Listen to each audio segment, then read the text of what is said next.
Shalom, jumpa lagi Bapak Ibu Saudara-saudari dalam program Renungan Suara dari Jurang yang Dalam, Gemit Klasis Timur Tengah Utara.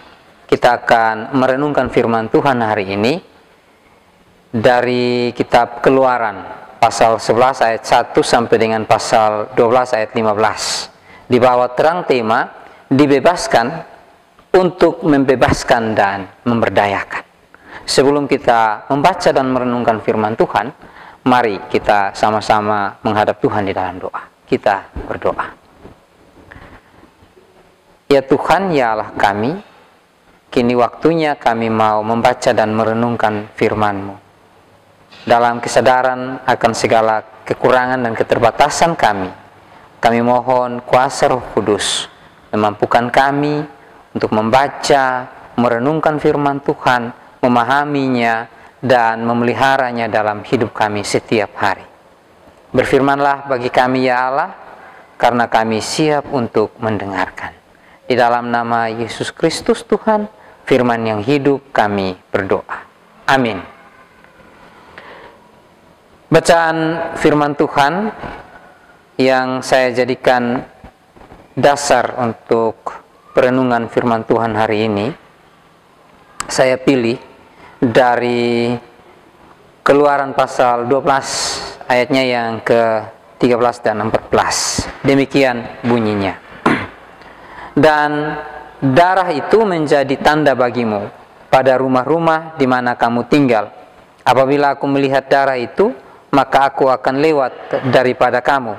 Jadi tidak akan ada tulah kemusnahan di tengah-tengah kamu apabila aku menghukum tanah Mesir. Hari ini akan menjadi hari peringatan bagimu. Kamu harus merayakannya sebagai hari raya bagi Tuhan turun-temurun. Kamu harus merayakannya sebagai ketetapan untuk selamanya. Demikian pembacaan firman Tuhan. Berbahagia kita semua yang tidak hanya mendengar, tapi juga mau memelihara firman Tuhan dalam hidup dan panggilan kita setiap hari. Bapak Ibu, saudara-saudari yang dikasihi oleh Tuhan Yesus, ada sukacita kita ada di tengah-tengah perayaan Paskah tahun ini. Tahun ini Paskah kita boleh merayakannya bersama-sama sebagai jemaat, sebagai keluarga, bersama dengan semua orang-orang yang terkasih dalam sukacita atas segala penyertaan Tuhan bagi kita. Walaupun juga kita harus akui bahwa perayaan Paskah tahun ini juga kita rayakan di tengah berbagai pergumulan, dan saya kira pergumulan-pergumulan ini melahirkan banyak rasa takut, gelisah dan seterusnya. Tapi melalui ibadah Paskah ini sebenarnya kita diingatkan oleh Tuhan supaya jangan takut, karena di dalam Kristus yang bangkit itu kita dapat kekuatan untuk menghadapi berbagai tantangan yang datang menekan. Karena itu dalam syukur Paskah hari ini kita akan belajar firman Tuhan yang tentu menolong kita bersama lewat peristiwa pembebasan bangsa Israel untuk semakin meneguhkan iman dan komitmen kita orang-orang percaya untuk terus melangkah dalam hidup bersama dengan Allah, karena Allah adalah Allah yang ada untuk membebaskan dan menolong, menguatkan dan memampukan. Nah, bacaan kita tadi dari kitab Keluaran, kisah ini berlatar belakang Tuhan yang akan menjatuhkan tulah ke-10 ya. Kalau kita baca secara keseluruhan dari pasal 11 sampai pasal 12, bahwa setiap anak sulung di Mesir, baik dari orang Mesir, budak mereka maupun hewan-hewan mereka, itu akan mengalami kematian. Dan Tuhan akan menyelamatkan keluarga orang-orang Israel yang saat itu tinggal bersama dengan mereka sebagai budak di Mesir dari tulah itu. Selain itu, secara lebih spesifik, Tuhan juga memberikan perintah ketetapan bagi orang Israel untuk merayakan Paskah dan juga hari raya roti tidak beragi. Bacaan kita ini pasal 11 sampai pasal 12 adalah penjelasan latar belakang dan alasan dari kedua perayaan itu. Nah, perayaan Paskah sendiri merupakan peristiwa yang sangat penting bagi orang Israel. terutama itu dijadikan sebagai awal tahun atau tahun baru dari kalender keagamaan orang Israel di samping kalender agraris yang sudah ada. Paskah menunjuk pada pembebasan Israel dari perbudakan di Mesir. Pembebasan itu jadi satu momen penting dalam kehidupan Israel karena mereka sudah berada di dalam masa perbudakan di Mesir selama 430 tahun. Mereka sudah dekat dengan waktu pembebasan itu. Mesir sudah dihukum dengan berbagai tulah, tapi Allah tetap menghendaki Israel untuk taat dan siaga. Karena secara ini Firaun belum mau melepaskan mereka. Dari ayat 1 sampai 10 Keluaran pasal 11 di situ menegaskan tentang tulah yang akan Tuhan hadirkan di tengah kehidupan orang Mesir. Sedangkan pasal 12 ayat 1 dan seterusnya itu bagaimana Tuhan mau supaya Israel untuk tetap taat dan siaga.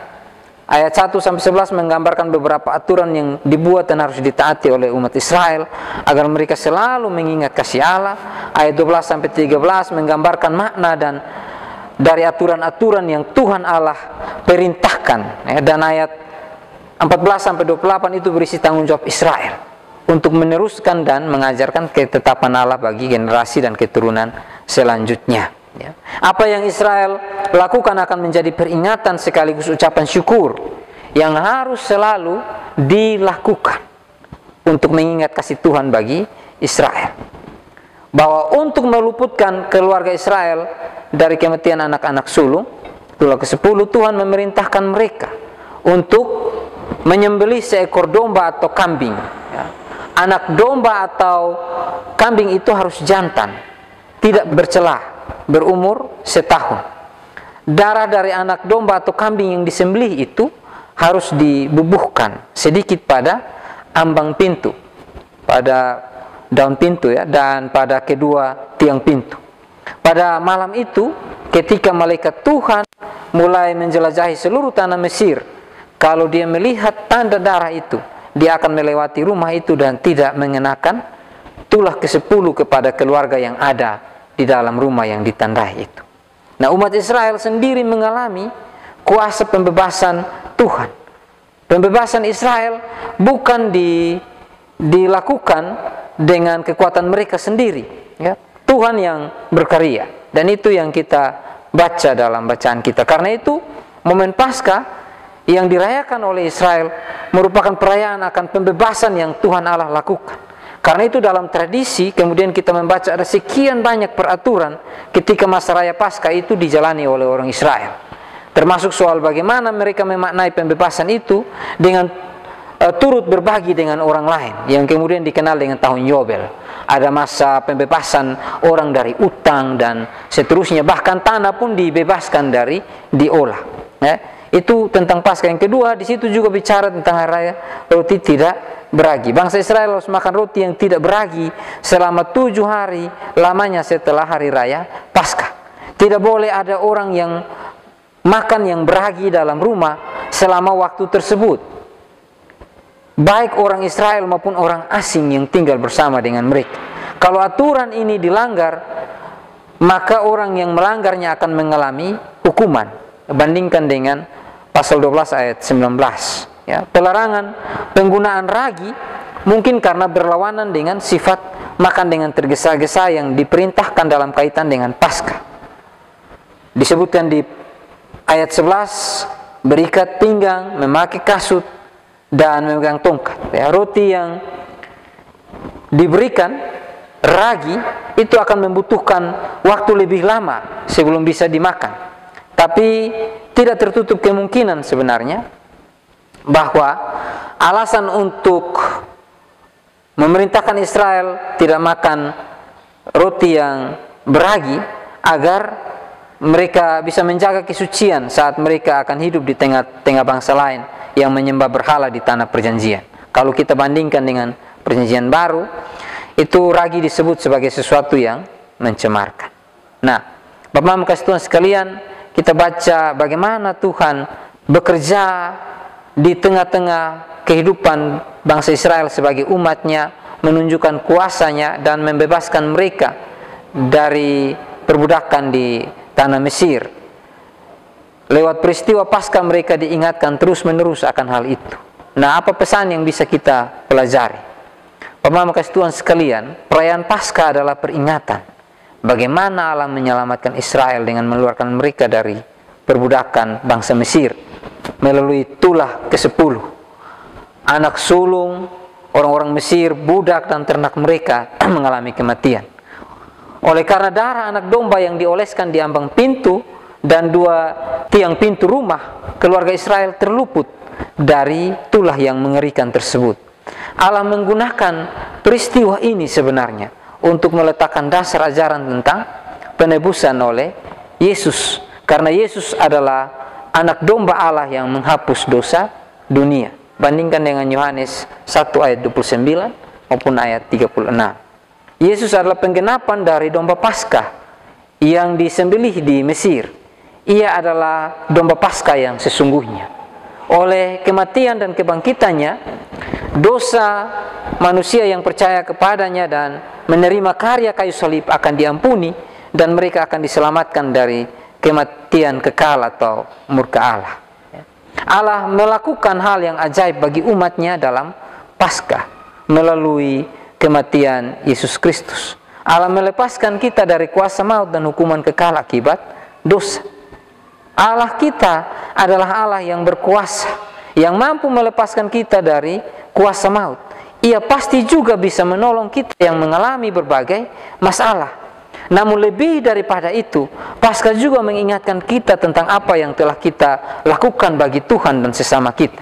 Kita tidak boleh berhenti pada bersyukur atas apa yang telah Allah lakukan bagi kita. Karena Paskah juga mengajarkan kita untuk berpikir apa yang telah kita lakukan bagi Allah melalui perbuatan bagi sesama kita. Seperti yang dibagikan pada kebaktian Paskah. Pertanyaan yang harus dipertanyakan adalah, apakah kita telah hidup bagi Dia yang mati dan dibangkitkan bagi kita?